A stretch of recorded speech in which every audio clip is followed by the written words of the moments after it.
Hello, welcome to Quackalope. Thank you for being here. Today we're bringing you a preview of S.T.A.L.K.E.R, the board game. This is a sponsored video in collaboration with Awaken Realms. We also have some fun unboxing videos that we've done and a sponsored gameplay. So please check out everything we've produced to get a full look at what S.T.A.L.K.E.R is and whether or not it's going to be the right game for you and your gaming group.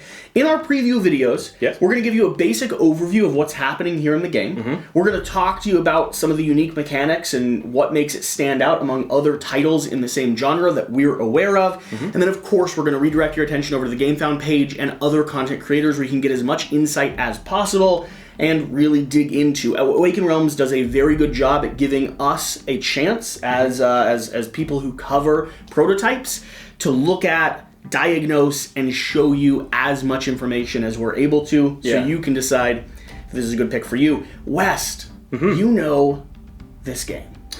I do know this game. We've played it a few times now.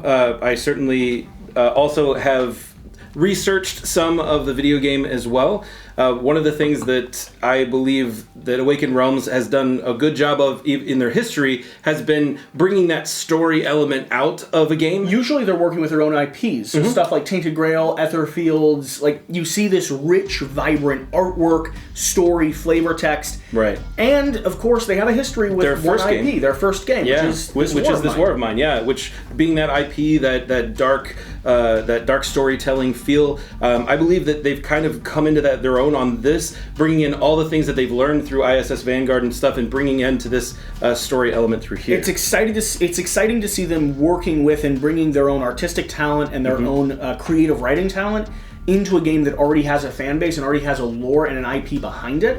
I think S.T.A.L.K.E.R is a brilliant game for them to be working with and starting to produce content on. Has a very, very hardcore modding and fan community. There was a few YouTube channels back a few years ago that have really introduced and re-brought this game to life. Originally, it's based off a video game that was published in 2007. Yeah, 2007. Which is quite a bit of time ago. It's a bit of time ago for a video games. But it's held up very well, and there's still an active fan base that play it.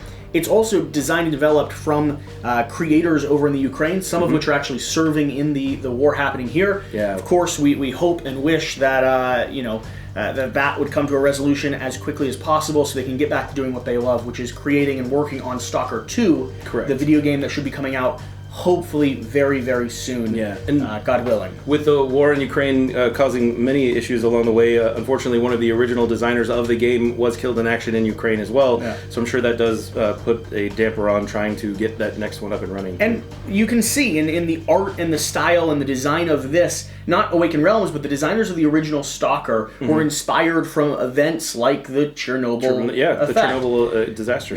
During the Russian occupation and during the fallout of that radioactive zone, that's where this takes place, and you can see it in the artwork, you can see it in the lore, you can see it in the way that they have explored how to deal with what's happening.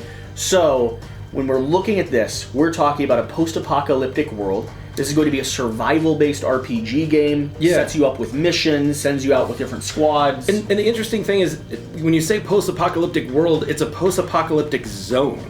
Because the world is still normal on the outside. It's the zone that's really unique and changed because of the different things that have happened inside of there. There are neurowebs thrown up that control your mind and things. There's all these anomalies throughout the area that control the gravity and electricity and all kinds of other different options that those anomalies bring to the game. So this zone is post-apocalyptic, but the rest of the world's still kind of normal. Which is it's an interesting thought process of that you still could have that weird thing happening in the normal world. There's a lot of mysteries to reveal. So as we dive into the actual flow and mechanics of this game, it's going to be pretty classic when it comes to like a role-playing or dungeon crawl campaign-based game, as far as we can tell so far. There are some unique things that we want to point out, but the core structure is going to come with character actions. You're going to have a board out here that kind of has the map, the layout. You can either use or not use these different 3D pieces depending on how you like your game to be presented.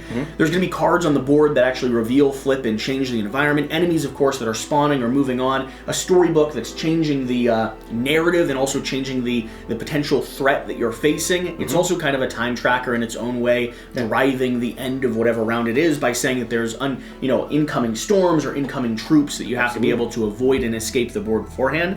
But the core flow of the game is going to start with player actions, where you work off your player board, deciding between a set of 3 core actions, so 2 quick actions. Exactly, short and long actions. You'll get 1 long action, and you'll get 2 short actions, which each have additional options within them. You can re-roll dice, you could add another blue die, or you could get an additional success. Common things like preparing, moving, firing your weapon, the classic stuff that you'd expect. After all the players have gone in any order and any flow, it's a very open format game. Correct. You're then going to deal with a enemy activation. They have AI that works very well. They're going to be moving across the board, identifying where sound has been spawned, depending on if you fired a rifle or whether or not you kicked over a bucket or opened a door. Exactly. They'll then be drawn to you. If they see you, they'll attack you. If they don't see you, they're just going to keep moving and potentially face in some direction. There are advantages to the position that you have, which is very important for a game like S.T.A.L.K.E.R, where in some cases, being in the blind spot or the backside is going to give you is going to make the critical difference between whether or not you get attacked first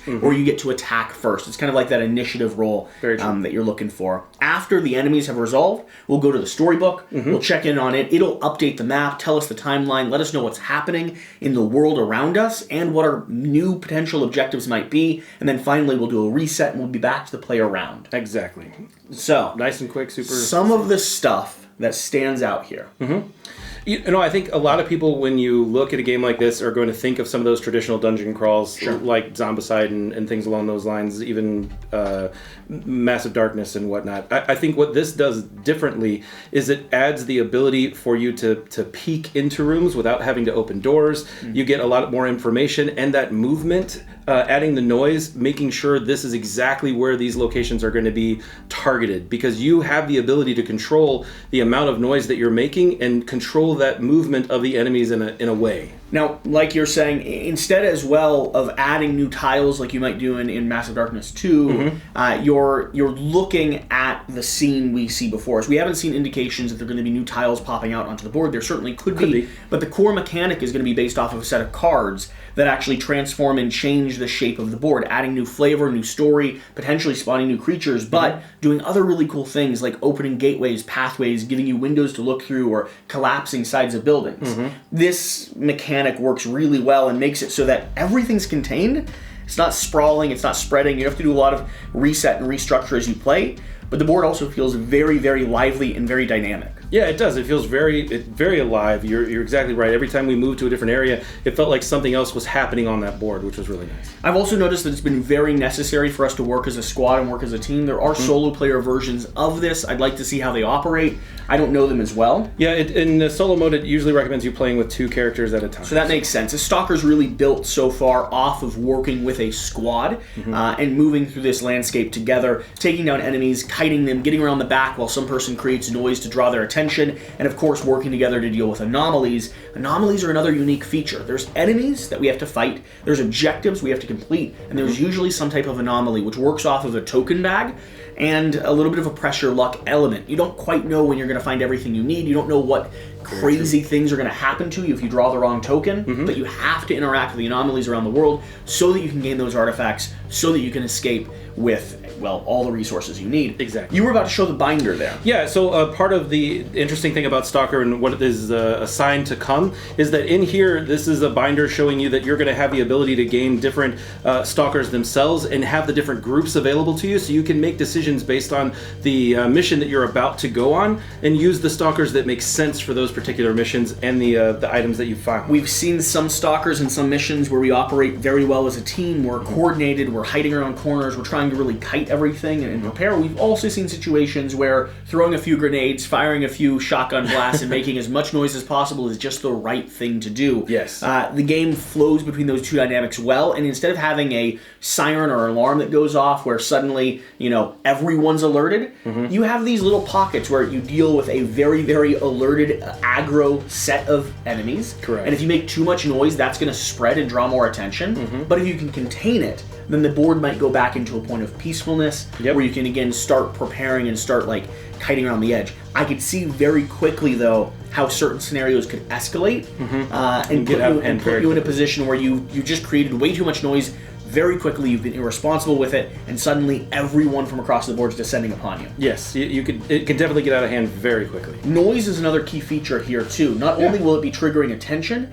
it also will be potentially revealing information. Yeah, because as you're moving throughout the board, there will be situations where you're going to flip over unknown tokens that could be alerting different people along the way. If you get too close or if the noise is too loud, obviously people that are hiding inside of buildings or doing things, you just never know what's going to happen. They might be interested in what's happening. So that's the core flow. Any other major things that you say like are different between this? Of course, they're working with a unique IP. Of course, if people love S.T.A.L.K.E.R already, this is going to be like, you know, a no-brainer to dive into. Awaken Realms is a company that you can rely on, and S.T.A.L.K.E.R is an IP that if you like this world and environment, has a lot of rich history to dig into and hold on to. I do think we kind of touched on the anomalies, but I think I want to go back to those because they're very unique elements that can do lots of different things. I mean, we've seen them hold on to metal items. We've also seen them be able to transport us from one place to another. There are many different types of anomalies throughout the S.T.A.L.K.E.R universe, so I think having the ability to showcase what those anomalies can do is something very unique and very interesting that the S.T.A.L.K.E.R world has that other of those dungeon crawlers don't. The other fascinating thing is anomalies aren't only for us to interact with. There are situations where enemies trigger them, get impacted by them, can be buffed or debuffed because of them.